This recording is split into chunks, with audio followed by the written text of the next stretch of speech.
Today we're testing a Honda Pilot, and basically we're pressuring up and the system. Basically on cylinder number 3, we're pressuring up cylinder number 3 doing a leak down test. And the leak down test is showing that there's very little leakage, but it is leaking a little bit through the head gasket. Very little bit, and that's what it's doing right now, is it's getting air pressure back into the cooling system. So the combustion pressures are getting into the cooling system very slowly.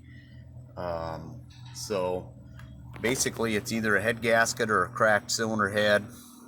Could be a cracked block, but 90% of the time it's a head gasket or a cylinder head problem. And we'll put it back on here, and we'll see what watch the air coming that we're supplying in the cylinder on combustion chamber on cylinder number 3. And you can see it bubble in there when we have air applied. So it'll need the cylinder heads pulled off or a new engine put in.